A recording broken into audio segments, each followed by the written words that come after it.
Class 7 social science सामाजिक आर्थिक एवं राजनीतिक जीवन भाग 2 और इसका अध्याय हमारा तीसरा है शिक्षा एवं स्वास्थ्य के क्षेत्र में सरकार की भूमिका। तो सरकार की शिक्षा में और स्वास्थ्य के क्षेत्र में क्या भूमिका होती है। तो ये हमारा मौलिक अधिकार है कि जो सरकार है वो हमें अच्छे शिक्षा क्या है उपलब्ध कराए, स्वास्थ्य की सुविधाएं उपलब्ध कराए। ये हमारा क्या है मौलिक अधिकार है। तो आइए इसके सारे क्वेश्चंस को हल करते हैं। देखिए इसमें दो तरीके के प्रश्न हैं। पहला प्रश्न है पाठ के अंदर वाले और एक है आखिरी अध्याय के अंत में। तो पहले हम लोग हल करेंगे आखिरी ये सारे क्वेश्चंस को, अब इसके बाद हम पाठ के अंदर को हल कर लेंगे। तो चलिए इसको प्रारंभ करते हैं। देखिए प्रश्न क्रमांक पहला है सबके लिए स्वास्थ्य की सुविधा उपलब्ध कराने के लिए सरकार की गवर्नमेंट की कौन कौन सी कदम वो उठा सकती है सरकार, ये हमें चर्चा करना है।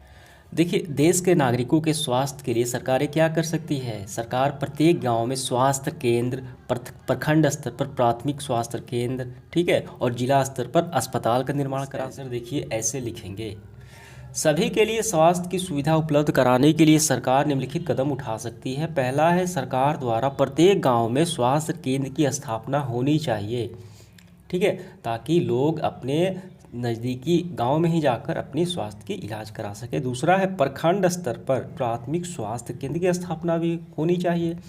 जिला स्तर पर अस्पताल की व्यवस्था हो। सभी स्वास्थ्य केंद्रों पर प्रशिक्षित, ठीक है, डॉक्टर नर्स दाई हो। स्वास्थ्य केंद्रों पर पर्याप्त सफाई, बेड, आधुनिक यंत्रों से जांच, दवाइयाँ ये उपलब्ध हो। तो ये गवर्नमेंट काम कर सकती है स्वास्थ्य की सुधार हेतु, सुविधा उपलब्ध कराने हेतु। तो समझ में आ गया, तो ये आपका आंसर हो गया। तो देखिए आगे बढ़ते हुए दूसरा सवाल, शिक्षा की स्थिति को बेहतर बनाने के लिए सरकार की क्या भूमिका होनी चाहिए। जो अभी वर्तमान में शिक्षा व्यवस्था है, स्कूलों में पढ़ाई होती है, उसको और ज़्यादा दुरुस्त करने के लिए, बेहतर बनाने के लिए गवर्नमेंट क्या कर सकती है वो बताना है हमें। तो इसका आंसर हम ऐसे लिखेंगे, शिक्षा की स्थिति को बेहतर करने के लिए सरकार की भूमिका निम्नलिखित है।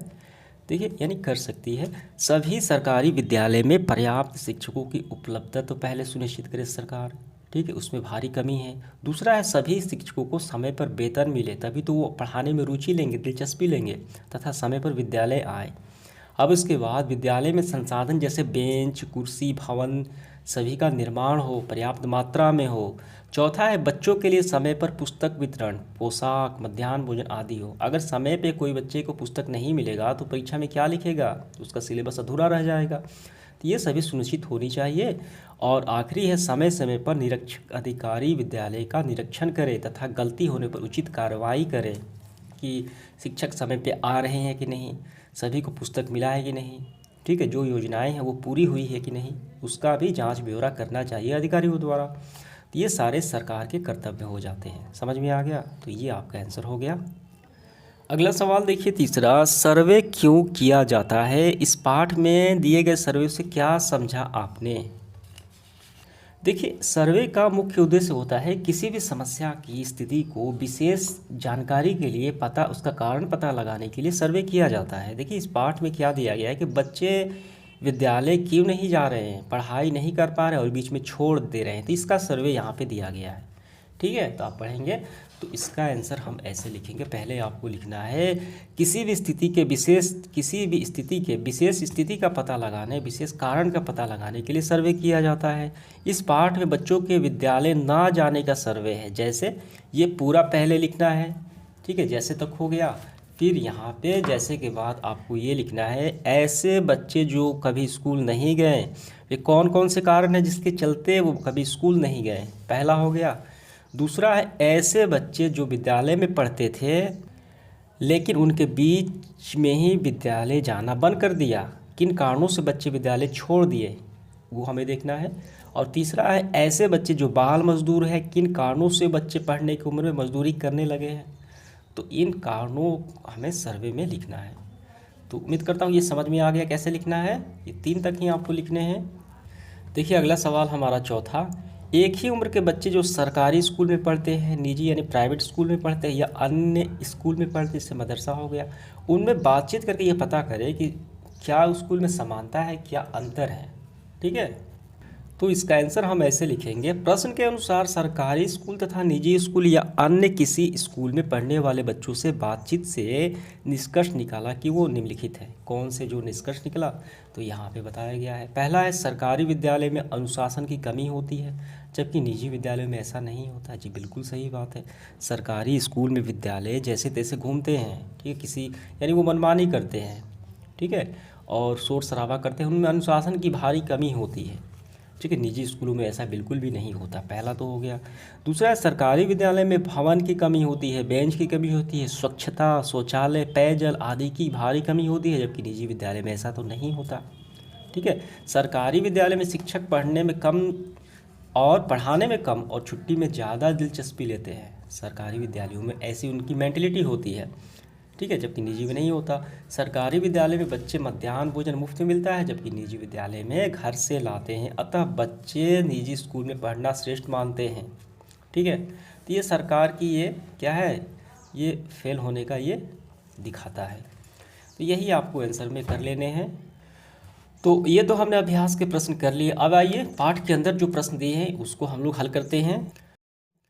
देखिए, पहले जो प्रश्न दिया गया है, अनुप्रिया और उसकी सहेलियां क्यों परेशान थी, उन सबकी परेशानी कैसे दूर हुई। देखिए, पाठ में अनुप्रिया है और उसकी सहेलियां हैं, ठीक है। वो कक्षा 8वीं की छात्राएं हैं और उसका विद्यालय 8वीं की है, तो 8वीं तक का विद्यालय जो है घर से काफ़ी नज़दीक है। लेकिन एक बात मन में खटोटती है कि शायद वो आगे पढ़ाई नहीं कर सकती क्योंकि उच्च विद्यालय जो है घर से काफ़ी दूर था, उनके गाँव से 5 किलोमीटर है।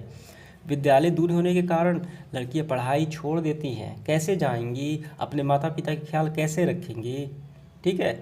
तो यही उसे परेशानी चिंता का कारण बना। तो कैसे दूर हुआ, एक दिन अखबार के माध्यम से पता चला कि 9वीं कक्षा में पढ़ने वाले सभी लड़कियों को साइकिल दिया जाएगा, तो उस खुशी का ठिकाना नहीं रहा, ठीक है, तो परेशानी दूर हो गई।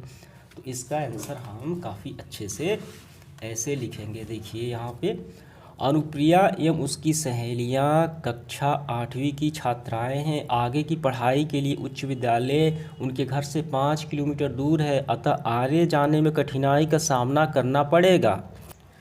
अतः वे परेशान थी कि कैसे विद्यालय जाया जाए। अब कैसे दूर हुआ वो भी बताना है। उनकी परेशानी का हल अखबार के माध्यम से पता चला कि कक्षा 9 में पढ़ने वाली सभी लड़कियों को सरकार मुफ्त साइकिल दी जाएगी, अतः खुशी का ठिकाना ना रहा, यानी परेशानी दूर हो गई। तो उम्मीद करता हूँ ये आपको समझ में आ गए होंगे इसका आंसर। दूसरा देखिए क्या है, लड़कियों को शिक्षा ग्रहण करने में परेशानी का सामना करना पड़ता है, ऐसा क्यों। देखिए, लड़कियों को शिक्षा ग्रहण करने में काफ़ी परेशानियों का सामना करना पड़ता है कि कई परिवार ऐसे हैं जो लड़कियों को पढ़ाते ही नहीं हैं, ठीक है। अगर पढ़ाते भी हैं तो उच्च शिक्षा नहीं दिला पाते, ठीक है। और कई परिवार ऐसे हैं जो लड़कियों को पढ़ने के लिए दूर नहीं भेजते क्योंकि जो उच्च शिक्षा के लिए 10वीं के बाद कॉलेज काफ़ी दूर होता है, तो वहाँ रह के वो पढ़ाई नहीं कर पाती, शहरों में नहीं जा पाती। तो ये सारी परेशानियाँ होती हैं, ठीक है। तो ये हमें बताना है। तो इसका आंसर लिखेंगे, लड़कियों को शिक्षा में काफ़ी समस्याओं का सामना करना पड़ता है शिक्षा ग्रहण करने में। कितने परिवार लड़कियों को नहीं पढ़ाते और अगर पढ़ाया जाता है तो उच्च शिक्षा नहीं दिलाते। कई जगहों पर विद्यालय अधिक दूरी के कारण पढ़ाई में वंचित रह जाती हैं। कई बार माता पिता लड़कियों को पढ़ाई के लिए तो शहर दूर नहीं भेजते, ठीक है। तो ये हमें बताना है। तो इसका आंसर आपका पूरा हुआ। तीसरा देखिए, आपकी समझ में ऐसी क्या व्यवस्था हो सकती है जिससे लड़कियों को परेशानी ना हो, वो शिक्षा ग्रहण कर सके, ठीक है। जैसे यहाँ पे कौन कौन सी परेशानी हमने बताया, तो इसको दूर करने के लिए यानी अच्छे उच्च शिक्षा सभी लड़कियाँ पढ़ सकें, वो क्या उपाय हो सकते हैं वो हमें बताना है। तो इसका आंसर हम लिखेंगे, मेरी समझ से प्रत्येक गांव में मध्य विद्यालय के साथ साथ उच्च विद्यालय जो +2 स्तर इंटर स्तर तक का होना चाहिए। हर स्थान पे कॉलेज की स्थापना होनी चाहिए। देखिए, कॉलेज तो एक शहर में ही होता है लेकिन हर जगह पे नज़दीक दूरी पे एक तो होना ही चाहिए ताकि आसानी से शिक्षा ग्रहण कर पाएँ, ठीक है। तो ये होनी चाहिए। तो हमने ये पूरा कर लिया। देखिए अगला सवाल देखिए, सुमित की चिंता का क्या विषय था। यदि सुमित की जगह आप होते तो आपके मन में क्या क्या विचार आते, आपस में चर्चा करें। देखिए, इस पाठ में सुमित नाम का एक लड़का है, तो हमें इसका आंसर यहाँ से करना है। सुमित सरकारी विद्यालय में कक्षा 5 का छात्र है। वो हमेशा खुश दिखता था पर इस दिनों चिंतित रहता है। उसकी चिंता का मुख्य कारण है कि किताब का समय पर ना मिलना। बाज़ार में भी पुस्तकें नहीं मिलती हैं, इसलिए वो चाहकर भी पुस्तक नहीं खरीद सकता। ठीक है, यहाँ तक हो गया। फिर यहाँ से करना है, 5वीं कक्षा में आए सुमित को 3 माह हो गए, 3 महीने हो गए, अब तक वो चिंता सता रही है कि परीक्षा में क्या लिखेगा। तो ये तो चिंता का कारण हो गया, हमने कर लिया। यदि आप सुमित की जगह होते तो आपके मन में क्या क्या विचार आते, तो हम यही बात लिखेंगे। अगर मैं सुमित के स्थान पे होगा तो यही विचार आते जो सुमित के विचार आए हैं कि परीक्षा में हम क्या लिखेंगे। ठीक है, ये आपका हो गया, हमने कर लिया इसका आंसर। चलिए इसके बाद आगे बढ़ते हैं। दूसरा सवाल, आपको समय पर किताब नहीं मिलने की स्थिति में प्रधानाध्यापक ने क्या प्रयास किया। तो प्रधानाध्यापक से जब आपने बताया समस्या कि किताब नहीं मिला है, तो प्रधानाध्यापक ने क्या प्रयास किया किताब आपको दिलाने के लिए, वो बताना है। तो हम लिखेंगे, समय पर किताब नहीं मिलने की स्थिति में प्रधानाध्यापक ने हमारी समस्याओं को सुना और जल्द से जल्द पुस्तक उपलब्ध कराने का हमें आश्वासन दिया। समझ में आ गया, तो ये हमारा आंसर हो गया। तीसरा सवाल देखिए, मध्याह्न भोजन, पोशाक, ठीक है, पोशाक योजना, भवन निर्माण योजना, आंगनबाड़ी, तो ये क्यों ज़रूरत है इन सब की, ये हमें चर्चा करना है शिक्षक से। देखिए इसका आंसर हम लिखेंगे कि मध्याह्न भोजन, अगर कोई बच्चा खाली पेट आएगा तो उसका पढ़ाई में मन नहीं लगेगा। कई बच्चे ऐसे आते हैं जो जैसे तैसे ड्रेस में ही आ जाते हैं, ठीक है, तो पोशाक सरकार को देना पड़ता है, तो पोशाक योजना चलाई जाती है। कई स्थान ऐसे होते हैं जो भवन के अभाव में बागीचे में स्कूल यानी खुली छत पे, ठीक है, स्कूल लगने की विवश है, वहाँ पे भवन नहीं है, तो उसकी आवश्यकता पूर्ति करती है सरकार। आंगनबाड़ी केंद्र यानी बच्चों की बेसिक जानकारी को मिल सके, ये आंगनबाड़ी केंद्र बनाया गया विद्यालय जाने से पहले। तो इसका आंसर मैं लगा देता हूँ स्क्रीनशॉट, वहीं से आपको कर लेने हैं। इसके बाद देखिए चौथा, क्या आप अपने विद्यालय में पढ़ाई व्यवस्था से संतुष्ट हैं, अपने विचार लिखिए। तो बिल्कुल संतुष्ट हैं, तो हम यहाँ पे स्क्रीनशॉट के माध्यम से लिख लेंगे इसका भी आंसर। अब अगला सवाल देखिए, इन दोनों स्थितियों में क्यों उत्पन्न होती हैं, इसके पीछे क्या कारण है। और दूसरा सवाल, इन दोनों स्थितियों की बच्चों और औरतों को कैसे बचाया जा सकता है। देखिए दोनों स्थितियाँ कौन कौन सी हैं, जच्चा और बच्चा, ठीक है, वहाँ पे मृत्यु हो जाती है, यानी कम बच्चे जो है कुपोषण का शिकार हो जाते हैं और प्रसव के दौरान माँ की मृत्यु हो जाती है। ये दोनों स्थितियाँ हो गई, तो इसका आंसर आपको यहाँ से कर लेते हैं, मैं लगा देता हूँ। धन्यवाद।